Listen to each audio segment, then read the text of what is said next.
Welcome students. आज हम पढ़ेंगे क्लास 10th की ज्योग्राफी का पहला चैप्टर, दैट इज संसाधन एवं विकास। सबसे पहले हम ये जानेंगे कि संसाधन क्या चीज होती है। ठीक है, संसाधन मतलब ऐसे साधन जिसका हम उपयोग कर सकें, जो हमारे जीवन को और ज्यादा क्वालिटी दे सके, और ज्यादा सुविधाजनक बना सके, हमें और ज्यादा विकासशील कर सके, है ना। उन चीजों को हम कहते हैं संसाधन। ठीक, अच्छा, ऐसी कौन सी चीजें हो सकती हैं? जैसे देखिए, प्रकृति में हमारे पास बहुत सारी चीजें हैं, है ना। हमारे चारों तरफ आप नजर डालिए तो प्रकृति ने हमें बहुत सारी चीजें दी हुई हैं। जैसे कि हमें नदियां दी हुई हैं, सागर दिया है, धरती दिया है, हवा दिया है, सूर्य दिया है, तारे दिया है, चंद्रमा दिया है, गैलेक्सी दी, बहुत सारी चीजें नेचर ने हमें बहुत सारी चीजें दी हैं। पहाड़ दिया है, झरने दिया है ना, और पेड़ पौधे दिए हैं। ठीक है, ये सारी तो विजिबल है। बहुत सारी चीजें उन्होंने समुद्र के नीचे दी हुई हैं, नेचर ने हमें। बहुत सारी चीजें हैं जो जमीन के नीचे पाई जाती हैं, है ना। बहुत सारी चीजों को हम खानों से निकालते हैं। बहुत सारी ऐसी चीजें हैं जिन्हें कि आप खुदाई करते हैं तो पाते हैं, है ना। खनिज लवण हो गया, है ना। और मिट्टी इटसेल्फ, जो भूमि है, वो खुद में ही इतनी तरीके की है, इतनी तरह की जगह जगह पे भूमि अपना नेचर बदलती रहती है, जमीन अपना नेचर बदलती रहती है। उसकी वजह से भी हमें बहुत सारे प्रॉफिट होते हैं, है ना। बहुत जगह पर जो नदियां हैं, उनसे देखिए, वो पहाड़ों से आती हैं, वो अपने साथ साथ खनिज लवण लाती हैं, फिर वो क्या उत्तरी मैदान जो है उसे एकदम जैविक रिच बना देती हैं, है ना। तो जो नदियों का किनारा है, वो नदियों की वजह से उपजाऊ हो जाता है बहुत ज्यादा। ठीक है, जो लोड मिट्टी होती है। तो इस तरह से हमारे चारों तरफ आप नजर घुमाएंगे तो बहुत से ऐसे साधन हैं जो मानव जीवन को बहुत सुविधाजनक बनाने के लिए दिए हैं प्रकृति ने, है ना। अब बहुत सारे ऐसे संसाधन, ठीक, इसमें साधन शब्द इंक्लूडेड है, यानी कि जो आपकी क्वालिटी ऑफ लाइफ को इनहेंस करे। ठीक है, जो इंसान की क्वालिटी ऑफ लाइफ को इनहेंस करने में मदद करे। ऐसा नहीं है कि हाँ चंद्रमा पे कोई चीज उपलब्ध है तो वो हमारे लिए संसाधन है, नहीं। या मार्स पे कोई चीज उपलब्ध है वो हमारे लिए संसाधन है, नहीं। क्यों? वो भी तो संसाधन है, वो भी तो नेचर ने दिया। नहीं, संसाधन वो चीजें होती हैं जो उपलब्ध हो और जो हम यानी मानव उसे किसी प्रौद्योगिकी के द्वारा, किसी टेक्निक से या किसी तरीके से, है ना, अपने यूज में ला सके, वो मानव मात्र के यूज में आ सके। दैट इज कॉल्ड ओनली संसाधन। वही चीजें, सिर्फ वही चीजें संसाधन कहलाएंगी। बहुत सी चीजें हैं नेचर में, लेकिन वही चीजें संसाधन कहलाती हैं जिसे मानव अपने यूज में ला सकता है। ठीक है, या जिसे मानव ने यूज किया है, जो यूजेबल है, जिसे हम टेक्नोलॉजी लगा के या कोई भी तकड़म लगा के अपनी क्वालिटी ऑफ लाइफ इनहेंस कर सकते हैं, यूज कर सकते हैं ऐसे साधन को, उसको हम कहते हैं संसाधन। ठीक है, तो संसाधन वो ही सिर्फ वही चीजें हैं जो प्रकृति में उपलब्ध हैं और जिनका मानव अपने लिए उपयोग कर सकता है। ठीक है, यहां तक हमें समझ में आया कि संसाधन क्या चीज होती है।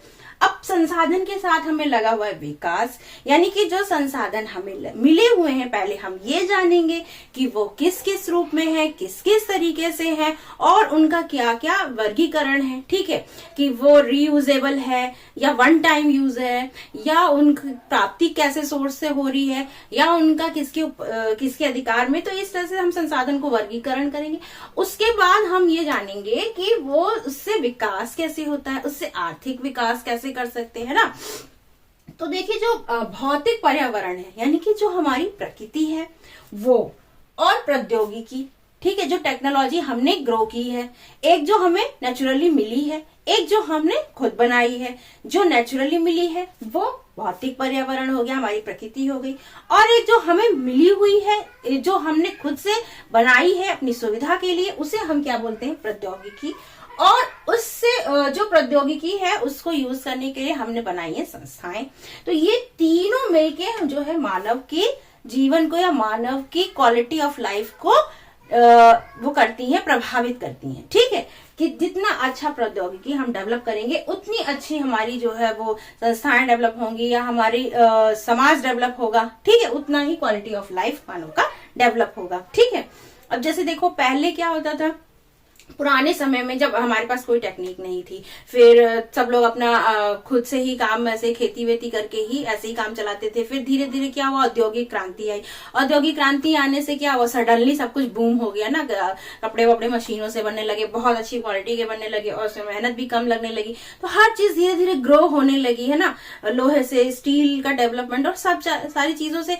अब ये जैसे जैसे परिवर्तन होता गया वैसे वैसे क्या हुआ कि हमारी क्वालिटी ऑफ लाइफ भी डेवलप होती चली गई है ना। जो चीजें बहुत मेहनत से मिलती थी, बहुत मेहनत से हम एक जगह से दूसरी जगह जा पाते थे, फिर धीरे धीरे यातायात के साधन आए और उनमें भी परिवर्तन आए, तो वो बहुत इजी हो गया। जैसे अब हजारों किलोमीटर दूर जाने के लिए अगर आप वैसे जाओगे, पैदल जाओगे, तो पता नहीं कितने से पहले तो पैदल ही जाते थे। फिर क्या हुआ, फिर ऐसे साइकिल और कुछ छोटे छोटे साधन हुए, या घोड़ा गाड़ियां हुई, बैलगाड़ियां हुई, उनसे थोड़ा सा समय कम हुआ। फिर डेवलपमेंट होते होते रेलगाड़ी तक हम आए और रेल से अब बाया एयर जाते हैं। तो जैसे सब में टाइम कम हो जाए। बाया आप किसी अपनी कार से जा रहे हो तो 2 दिन लग रहा है, और आप ट्रेन से जा रहे हो तो उसमें और कम घंटे हो गए, यानी विद इन डे आप पहुंच रहे हो। लेकिन आप वाया एयर जा रहे हो तो विद इन आवर्स पहुंच रहे हो। तो इस तरह से क्या हुआ कि जैसे जैसे टेक्नोलॉजी डेवलप होती गई, ठीक है, जैसे जैसे टेक्नोलॉजी डेवलप होती गई वैसे वैसे जो लाइफ, क्वालिटी ऑफ लाइफ है वो डेवलप होती गई, है ना। तो इस तरह से जो मानव है, जो मानव मतलब इंसान है, उसकी जो लाइफ है या उसका जो जीवन है वो किससे पूरी तरह से प्रभावित होता है, अपने भौतिक पर्यावरण से, और वो जो टेक्नोलॉजीज जो यूज कर रहा है, और जो उसकी अब आप देखो जो ऐसी जगह पे जंगल वंगल में आदिवासी रह रहे हैं, उनके पास भौतिक पर्यावरण बहुत है, समृद्ध है, पेड़ पौधे हैं, जमीन है, हर चीज, पॉल्यूशन नहीं है, लेकिन वो उतनी अच्छी लाइफस्टाइल नहीं जीते हैं। क्यों? क्योंकि उनके पास टेक्नोलॉजी नहीं है ना। इस वजह से उनके यहाँ कोई इंडस्ट्रीज नहीं है, तो उनकी लाइफस्टाइल अलग है। और ऐसे ही आप किसी डेवलप्ड कंट्री को देख लो, तो वहां पर क्या है, बहुत अच्छी लाइफस्टाइल जीते हैं, बहुत सुचारू रूप से जिंदगी चलती है ना। तो वहां पर क्या है, क्योंकि वहां उन्होंने अपनी लाइफ को इजी बनाने के लिए बहुत सारी टेक्नोलॉजीज एम्प्लॉय की हुई है ना। तो इस तरह से मानव का जीवन जो है टोटली डिपेंड करता है कि वो क्या अपने जो है कितने संसाधन को और कितनी अच्छी टेक्नोलॉजी लगाकर यूज कर पा रहा है, ठीक है।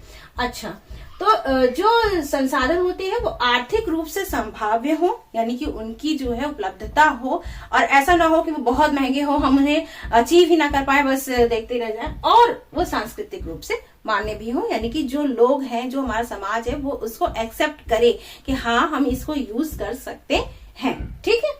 अच्छा, अब हम पढ़ेंगे संसाधन का वर्गीकरण।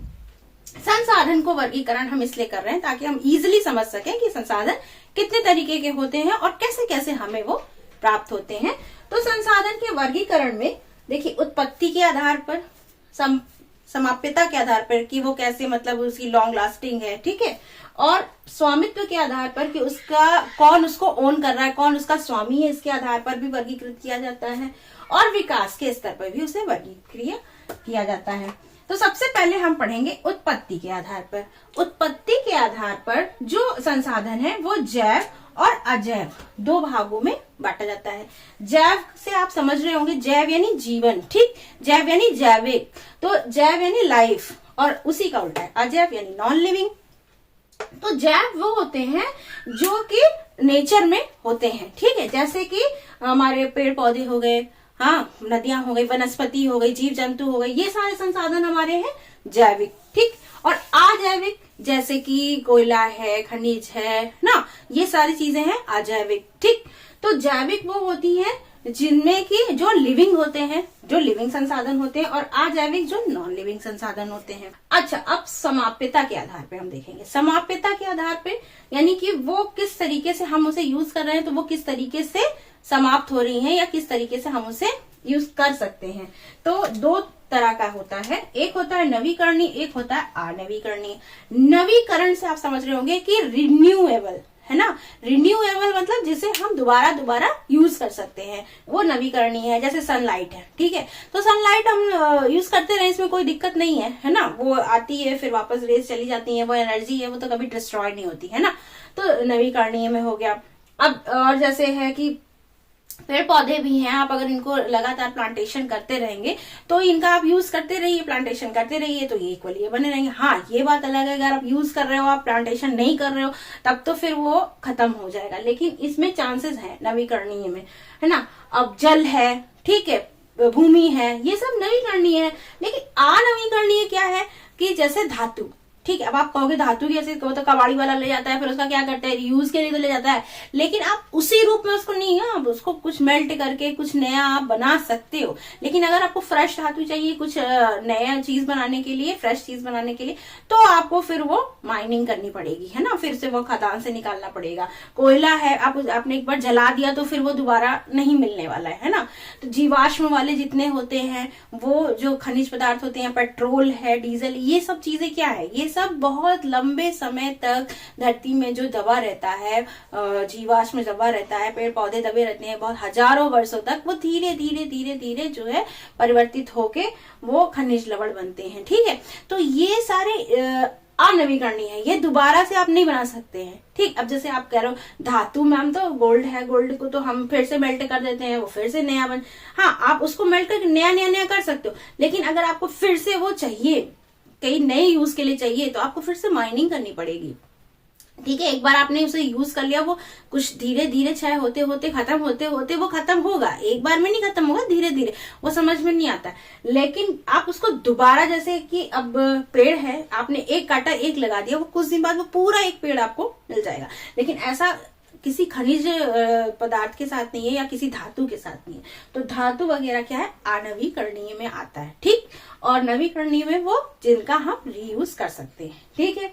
अब तीसरा हम देखते हैं स्वामित्व के आधार पर। स्वामित्व के आधार पर देखो, एक व्यक्तिगत है, ठीक। स्वामित्व के आधार पर वो संसाधन जिसपे एक पर्टिकुलर किसी इंसान का अधिकार है। जैसे आपकी कोई बिल्डिंग है, ठीक है, वो एक संसाधन है, लेकिन उसके स्वामी आप हो, उसके मालिक आप हो, ठीक है। आपने कोई मंदिर बनवा दिया, या कोई पार्क बनवा दिया, या कोई तालाब, या कोई कुआं पर्सनली, तो वो पर्सनल में आ जाता है। संसाधन तो है भाई, कुआं है तो संसाधन है, लेकिन उसका आप स्वामी हो तो वो पर्सनल, व्यक्तिगत स्वामित्व के अधीन वो संसाधन आ जाते हैं, ठीक है। सामुदायिक, सामुदायिक कैसे कि जैसे अब किसी कॉलोनी में एक पार्क है, हाँ, तो वो सबके लिए है, वो सामुदायिक है, वो संसाधन है, लेकिन उसको सब लोग यूज कर सकते हैं। किसी गांव में एक तालाब है, वो सबके लिए है, किसी गांव में एक कुआं है, वो सबके लिए है। तो ऐसे संसाधन सामुदायिक संसाधन। अब तालाब में फिश वगैरह हैं, या कुछ भी ऐसी चीजें जो यूज कर सकते हो, तो वो सामुदायिक है, नहीं कि वो सबके लिए अवेलेबल है, उसका किसी एक इंसान के अंडर में वो नहीं है, ठीक है। तो वो सामुदायिक संसाधन में आता है, ठीक। राष्ट्रीय, राष्ट्रीय क्या है, जो भी राष्ट्र के अंतर्गत है, जैसे भारत है। अब भारत में तो आपका घर है, आपके घर में ही तो आपने कुआं बनवा रखा है, तो अब ये बड़ा कंफ्यूजन वाली बात हो गई। तो जितने भी भारत में जितने भी संसाधन है, वो डायरेक्ट गवर्नमेंट के अंडर में आते हैं, ठीक है। अब ये है कि आपका उस पर राइट है, हाँ ठीक है, वो आपका व्यक्तिगत संसाधन है। जब तक जनहित में या राष्ट्रहित में उसकी जरूरत नहीं होगी तो सरकार नहीं लेगी, लेकिन अगर वो राष्ट्रहित में चीजें आ रही हैं तो वो सरकार उसे ले सकती है। जैसे आप देखते हो हाईवेज वगैरह बनते हैं, या कुछ ऐसी बिल्डिंग वगैरह, या कुछ संस्था बनती है, अगर उसमें आपका खेत जा रहा है, या सड़क में आपका खेत जा रहा है, तो गवर्नमेंट ले लेती है ना, ले लेती है, क्योंकि उसको राइट है लेने का। आपको मुआवजा भी दे सकती है, अगर आपकी रजिस्ट्री है, तो नहीं है तो भी वो ले सकती है। तो जितने भी राष्ट्र के अंतर्गत जितने भी संसाधन आते हैं, किसी भी प्रदेश में है, वहां खनिज लवण बहुत ज्यादा मिल रहा है, कहीं पे ऊर्जा बहुत ज्यादा है, कहीं पे वाटर सोर्सेज बहुत ज्यादा है, तो वो उस राज्य का है, लेकिन वो राष्ट्र का भी है, राष्ट्रीय संपत्ति है, वो राष्ट्रीय संसाधन है। यानी कहने का राष्ट्रीय संसाधन क्या होता है, पूरे देश में जितने भी संसाधन होते हैं वो सब राष्ट्रीय संसाधन के अंतर्गत आते हैं, इधर वो आपका व्यक्तिगत हो या सामुदायिक हो, ठीक है। वो आपके पास रहेगा, सुरक्षित है, लेकिन अगर राष्ट्रहित में उसकी जरूरत है तो सरकार उसे ले भी सकती है, ठीक है। और बाकी तो जो सरकार के अंडर में रहता है, जैसे माइंस वगैरह है, ये सब सरकार के अंडर में है, नदियां हैं, डैम है, तो ये तो सरकार अपना यूज करती ही रहती है, व्यक्तिगत वाले को भी यूज कर सकती है, ठीक। अब अंतरराष्ट्रीय, अंतरराष्ट्रीय क्या होता है, जैसे जो हमारा देश है, आप उसमें देखते हो कि नीचे दक्षिणी भाग क्या है, समुद्री तट है, समुद्री तट है, उसमें 12 समुद्री मील, ठीक है, या 22.2 किलोमीटर जो समुद्र में मापन किया जाता है उसके लिए नॉटिकल यूज करते हैं, वो समुद्री मील कहलाता है। ठीक है, समुद्री मील। अब जो समुद्री मील हमारा यहाँ पर जो समुद्री किनारा है, जो तट है, इससे यहाँ समुद्र की तरफ जाइए तो यानी कि 12 समुद्री मील तक आपको छूट है। ठीक है, किसी भी देश को उसकी तट रेखा से 12 समुद्री मील तक, जिसे 22.2 किलोमीटर भी कह सकते हो, स्थल पे जब हम नापते हैं, और जल में नापते हैं तो वो पैमाना थोड़ा अलग हो जाता है, तो उतनी दूर तक आपका आधिपत्य है, यानी कि उस देश का आधिपत्य है जो जिसकी तट रेखा उस महासागर में, उस समुद्र में मिल रही है। ठीक, तो ये जो समुद्री किनारा है, इससे लेके 12 समुद्री मील तक की दूरी में जितने भी संसाधन मिलेंगे, फिशेज है या एनिमल्स हैं, जो फिश फूड वगैरह होते हैं लोग लेते हैं, तो वो उसका किसके अधिकार क्षेत्र में होता है? वो जो समुद्री किनारे के 12 समुद्री मील तक के बीच में जितनी भी चीजें आपको मिलेंगी, उस पे लीगली उस देश का होगा अधिकार। ठीक, लेकिन उसके आगे, समुद्र तो बहुत बड़ा है, लेकिन उसके आगे का जो क्षेत्र है वो अंतर्राष्ट्रीय संपत्ति में चला जाता है। उसके आगे का जो क्षेत्र है उस पे अंतर्राष्ट्रीय कोई संस्था है या लोगों ने जो अपना समूह बना रखा है इस चीज को गवर्न करने के लिए, देखने के लिए, वो उसको फिर देखती है, वो उसके अंतर्गत आ जाता है, उसको हम बोलते हैं अंतर्राष्ट्रीय संसाधन। ठीक है, अब हम देखेंगे विकास के स्तर पर। विकास के स्तर पर जैसे कि जो संसाधन आपका है, आप उसका क्या स्टेटस है, इस तरह से आप देख लो कि उसका क्या स्टेटस है, उसमें क्या प्रोग्रेस है, वो होता है विकास का स्तर। जैसे संभावी यानी कि ऐसे जो वो हैं संसाधन हैं जिनकी संभावना है, जिनको जो विद्यमान है, वो उपस्थित हैं, आपके नेचर में हैं, लेकिन अभी उनका उपयोग नहीं किया गया। अभी उनकी संभावनाएं हैं, जिसे कहते हैं ना, संभावना बहुत है इसके अंदर, अभी इसके अंदर कैलिबर बहुत है, ये चाहे तो बहुत कुछ कर सकता है, बस ये अपनी स्टेमिना को यूज नहीं कर सकता। जस्ट लाइक दैट, कि जो संभावी होते हैं यानी कि वो संसाधन हमारे पास हैं, वो विद्यमान हैं, लेकिन अभी हमने उनका उपयोग नहीं किया है। जैसे कि हमारा राजस्थान का, गुजरात का एरिया है, वहां पर सौर ऊर्जा बहुत प्रचुर मात्रा में मिलती है, पवन ऊर्जा बहुत अच्छी, वहां वेव वगैरह बहुत अच्छा हवा चलता है, उसको हम उस ऊर्जा को यूज कर सकते हैं, उससे हम पवन चक्कियां बना सकते हैं, इलेक्ट्रिक बना सकते हैं, लेकिन अभी हमने उसको उतना स्तर पे यूज नहीं किया है, अभी इतनी टेक्नोलॉजी को हमने वहां एम्प्लॉय नहीं किया है ना। तो इस वजह से ये आता है संभावी कैटेगरी में, यानी संभावना है लेकिन अभी उसका इस्तेमाल नहीं किया गया है। दूसरा है विकसित भंडार। विकसित भंडार मतलब कि जिस भंडार का हमने पता लगा लिया है कि फला जो है, फला जगह इस चीज की माइन है, खान है, वहां से हमको इतने मात्रा में ये चीज मिल सकती है, इतने मात्रा में सोना मिल सकता है, या इस्पात मिल सकता है, या कोयला मिल सकता है, ये हमने उसकी सर्वेक्षण भी कर लिया है और उसकी गुणवत्ता भी निर्धारित कर ली है कि इतना मात्रा है, वो इस कैटेगरी का है, इस टाइप का हमें मिलेगा। ठीक है, तो उसको हम कहते हैं विकसित भंडार। वो पूरी तरह से डेवलप्ड है, उसे जो है बस यूज में आना है, वो विकसित भंडार में है। अब भंडार क्या होता है? भंडार वो होता है कि जो चीजें तो हैं, हमें दिख रही हैं, हमें पता है, ठीक है, लेकिन हमने अभी तक उसको जो है टेक्नोलॉजी के अभाव में उसका यूज करना शुरू नहीं किया, लेकिन हमें मालूम है इन फ्यूचर कभी हमें जरूरत पड़ी तो हम ऐसी टेक्निक डेवलप करेंगे कि इन फ्यूचर हम उसको यूज कर सकें। जैसे कि वाटर, ठीक, वाटर कैसे बना है? हाइड्रोजन और ऑक्सीजन। इसमें हाइड्रोजन और ऑक्सीजन दो गैसेस इन्वॉल्व है, ठीक है, हाइड्रोजन का 2 मॉलिक्यूल, ऑक्सीजन का 1 मॉलिक्यूल, जब ये मिलते हैं तब वाटर बनता है। अच्छा, अब क्या है, हम हाइड्रोजन एनर्जी का यूज कर रहे हैं, हम हाइड्रोजन एनर्जी को डेवलप करके व्हीकल्स बना रहे हैं, हमें हाइड्रोजन एनर्जी की जरूरत है।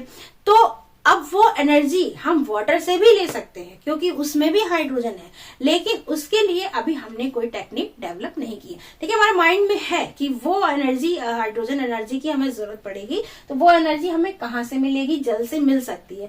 तो इसको हम बोलते हैं भंडार, यानी कि हमें पता है कि यहाँ से हमें एनर्जी मिल सकती है, हमें सही टेक्निक का और सस्ती टेक्निक का। बहुत महंगी टेक्निक से अगर हम बना भी लेंगे तो वो भी हमारे लिए यूजेबल नहीं है। यहाँ पर कहा है ना, आर्थिक रूप से संभाव्य हो, यानी कि वो हमारे बजट में आनी चाहिए, है ना। अब बहुत अच्छी टेक्निक में बहुत महंगा है तो उससे निकालने से हमें फायदा भी तो नहीं है कोई।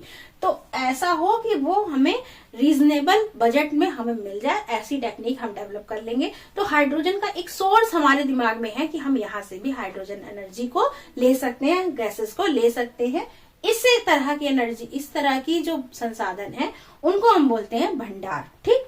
और संचित कोष में क्या, जो अभी प्रारंभ ही नहीं किया गया है, संचित कोष में है कि हाँ ठीक है हमारे पास है, हम इसका जब चाहेंगे तब यूज कर लेंगे, उसको हम बोलते हैं संचित कोष। जैसे नदियां हैं, ठीक है, नदियों का जल है, जल से ही तो हम बनाते हैं इलेक्ट्रिक, तो हम अभी नदियों का जल उतने स्तर पे यूज नहीं कर रहे हैं, लेकिन कभी हमें जरूरत पड़ेगी तो हम एक सेफ साइड के लिए इसको नजर में रखते हैं, वो हमारा संचित कोष की एनर्जी है। तो इस तरह से आपने देखा किसका, संसाधन का वर्गीकरण, कि संसाधन को हम किस किस लेवल पे बांट सकते हैं और संसाधन का मानव जीवन पे क्या असर पड़ता है। ठीक है, अब संसाधनों का जो विकास हुआ, ठीक है, अब संसाधन नजर में आ गए, तो लोग उसका यूज करने लगे।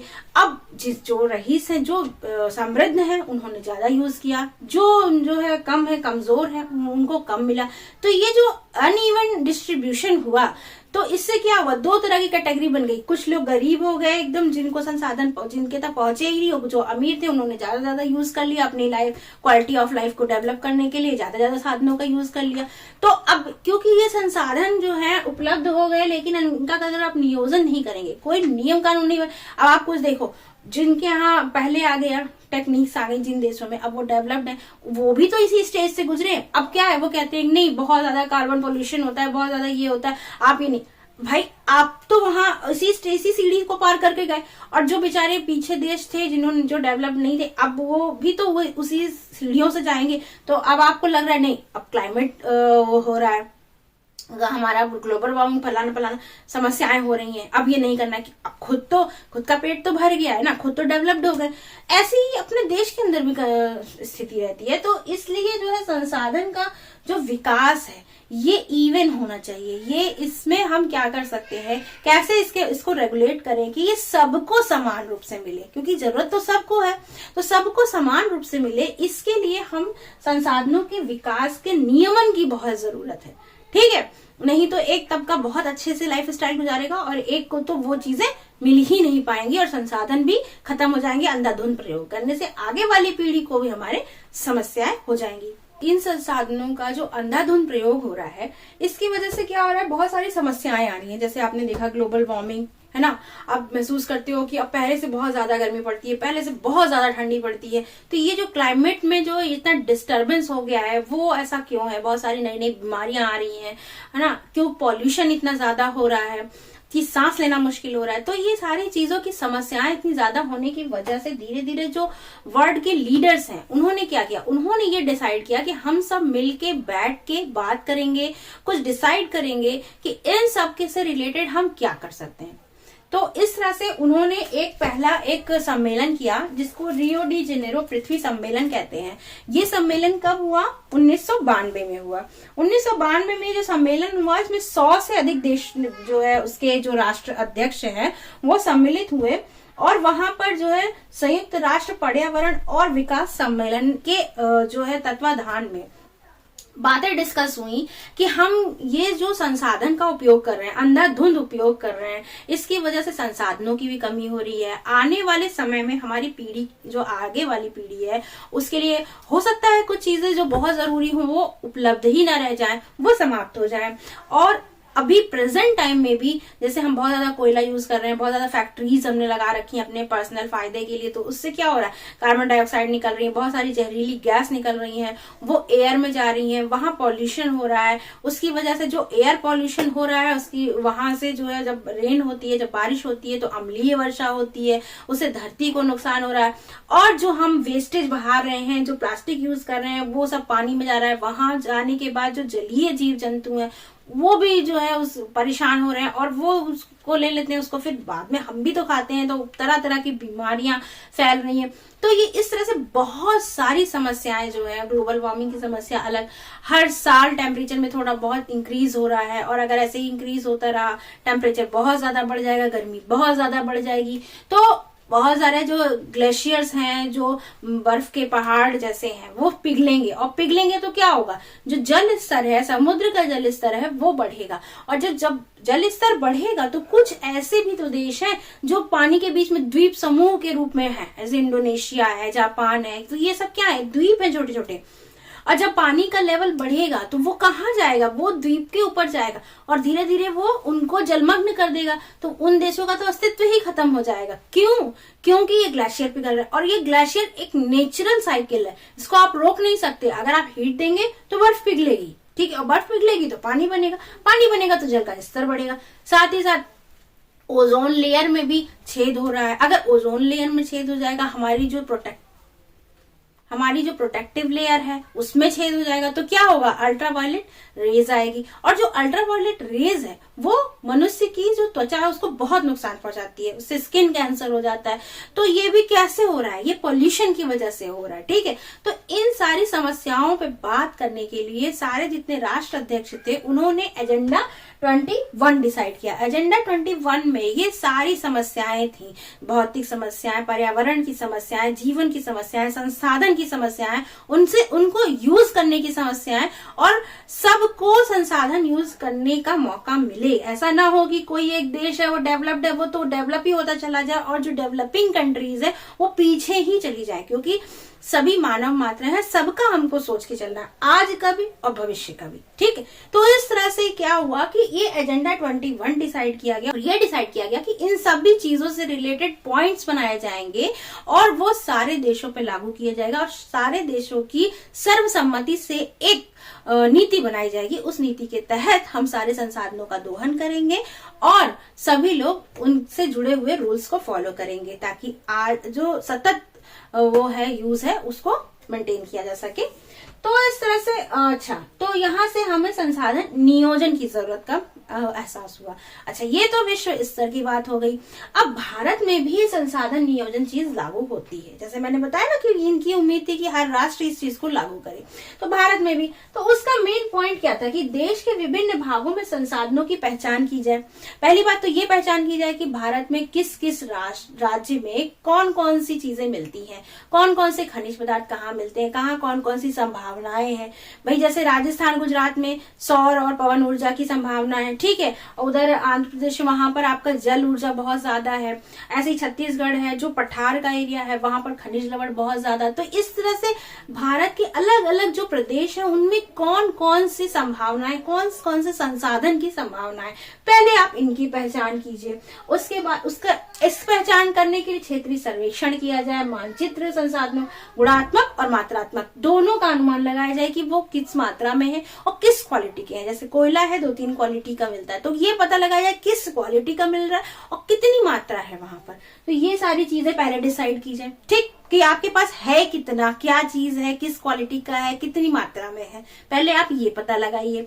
उसके बाद आप क्या करिए कि उसके विकास की योजनाएं और उपयुक्त प्रौद्योगिकी, कौशल एवं संस्थागत नियोजन कीजिए। अब आपको ये पता चल गया हमें फला फला प्रदेश में हमारे पास इस क्वालिटी का ये संसाधन है। अब हमें क्या करना है, अब हमें उसके हिसाब से टेक्नोलॉजी डेवलप करनी है, उस हिसाब से हमें वहां कौशल अपनी स्किल लगानी है कि हम उसको कैसे यूज कर सकते हैं। भाई जहां खनिज पदार्थ हैं, जहां खदान है, वहां हम माइनिंग करेंगे, वहां उस तरह की टेक्निक लगाएंगे। जहां पर जल है वहां पर उससे रिलेटेड प्रौद्योगिकी डेवलप कीजिए, उनका कैसे आप यूज कर सकते हैं। हाइड्रो एनर्जी का, जहां पवन ऊर्जा है, सौर ऊर्जा है, उसको आप कैसे, तो अलग अलग जगह पे अलग अलग प्रौद्योगिकी को लगाइए और उसके दोहन का, उसके संसाधन के यूज का जो है एक नियोजन बनाइए। संस्थागत यानी फैक्ट्रीज, कंपनीज, इसी को तो संस्था बोलेंगे। अच्छा, उसके बाद संस्थागत विकास योजनाएं और राष्ट्रीय विकास योजनाओं में समन्वय होना चाहिए। जो कंपनीज उसके नियोजन के लिए बनाई जा रही और जो राष्ट्र की नीतियां हैं उनमें समायोजन होना चाहिए, सामंजस्य होना चाहिए कि हाँ हमें इस लेवल पे या इस क्वांटिटी में हमें ये काम करना है, ठीक है। इसी में जैसे 5 वर्षीय योजनाएं जो चलाई जाती थी वो सारी इसी चीजों को ध्यान में रखकर बनाई गई थी, ठीक है। तो इस तरह से आपने देखा कि संसाधन नियोजन क्यों जरूरी है, ताकि सभी को आज भी और भविष्य में भी ये सारी चीजें, ये सारे संसाधन उपलब्ध रहें और हम उनको ऐसे यूज करें कि हमारी आज की पीढ़ी को भी सुविधा रहे, आगे की पीढ़ी को भी सुविधा रहे और संसाधन की पहुंच हर व्यक्ति तक रहे, ठीक है। ये नियोजन के लिए ये इसकी बेसिक नीड थी और ये कैसे हम नियोजन करेंगे वो ये सारी चीजें हैं। अब इसके बाद संसाधनों का संरक्षण। संसाधनों का संरक्षण क्या है कि जैसे आप संसाधन आप बहुत ज्यादा दोहन आप कर रहे हो, ठीक है, पानी उसका बहुत यूज कर रहे हो, आपको जितना यूज है आप उतना कीजिए, लेकिन वेस्ट ना कीजिए, ताकि क्या हो वो बचा रहे, अगले की पीढ़ी के भी काम है। आपका तो यूज हो रहा है, आप अपने जितना यूज है उतना यूज कीजिए ना, एक्स्ट्रा मत यूज कीजिए, ठीक है। पेड़ पौधे हैं, आप उनका यूज कर रहे हो, ठीक है, आप उनका यूज कीजिए, लेकिन उनकी सुरक्षा भी कीजिए, अननेसेसरी नहीं। आप जितना यूज कर रहे हैं आप उतना प्लांटेशन भी कीजिए, ठीक है। नदियों का भी सुरक्षा कीजिए। इस तरह से जितने आपके पास सोर्स ऑफ एनर्जी है, जितने आपके पास चीजें हैं जिन्हें आप सुरक्षित कर सकते हैं, उन सब की सुरक्षा करनी चाहिए, ताकि आपकी भी रिक्वायरमेंट पूरी हो और आने वाली पीढ़ी की भी रिक्वायरमेंट पूरी हो जाए। ऐसा ना हो कि आने वाली पीढ़ियां ये जान ही ना पाए कि नदी होती क्या थी, है ना। ऐसे बस फोटोज में देखें, या पेड़ पौधे जंगल कैसे होते थे, जंगल किसे कहते हैं, है ना। तो इस तरह से नहीं होना चाहिए। आप जो भी संसाधन यूज कर रहे हैं उसका ऐसे अपनी सुविधानुसार यूज कीजिए, अननेसेसरी यूज ना कीजिए, उनका संरक्षण, उन्हें बचा के रखिए, ताकि वो पीढ़ी दर पीढ़ी लोगों को अवेलेबल हो। ये है संसाधनों का संरक्षण, ठीक है।